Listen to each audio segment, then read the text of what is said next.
एक छोटे से गांव में झपकी नाम की एक बिल्ली रहती थी। उसका नाम झपकी इसलिए रखा गया था क्योंकि वो हर समय कहीं भी सो जाती थी, दीवार पर, खाट पर या कभी कभी मुर्गियों के डब्बे में भी।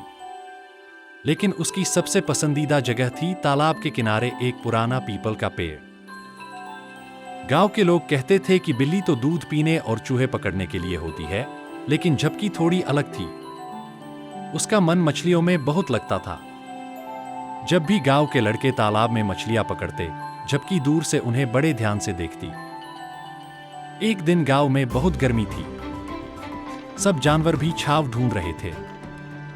झपकी हमेशा की तरह तालाब के किनारे पीपल के पेड़ के नीचे लेटी थी। तभी उसने देखा पानी में कुछ चमक रहा है। एक बड़ी मछली बार बार पानी के ऊपर आ रही थी। झपकी की आंखें चमक उठीं।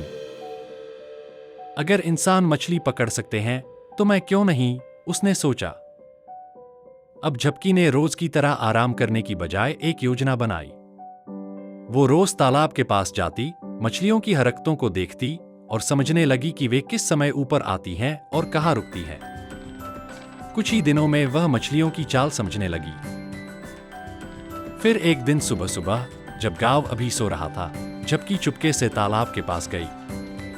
उसने अपनी पूंछ को पानी में धीरे धीरे हिलाना शुरू किया, जैसे कोई कीड़ा पानी में गिरा हो। एक मछली उसकी तरफ आकर्षित हुई। झपकी बिल्कुल स्थिर रही, उसकी आंखें पानी पर गड़ी थीं। तभी झपकी ने बिजली की गति से पंजा मारा और आश्चर्य की बात यह थी कि मछली सचमुच उसके पंजे में थी। वह खुशी से उछली और अपनी पहली मछली लेकर पीपल के पेड़ के नीचे बैठ गई। वह मछली खा गई और फिर लंबी झपकी लेने चली गई। जब गांव वालों ने यह देखा तो वे चौंक गए। बिल्ली ने मछली पकड़ी, सब आश्चर्य में थे। अब झपकी गांव की मशहूर बिल्ली बन चुकी थी। मछुआरी बिल्ली। बच्चे उसे प्यार से झपकी दी मछली वाली कहने लगे। और झपकी, वो पहले से भी ज्यादा गर्व से पीपल के पेड़ के नीचे बैठी रहती। कभी कभी दोबारा मछली पकड़ने की सोचती, लेकिन ज्यादातर समय बस अपनी झपकी में खोई रहती। सीख।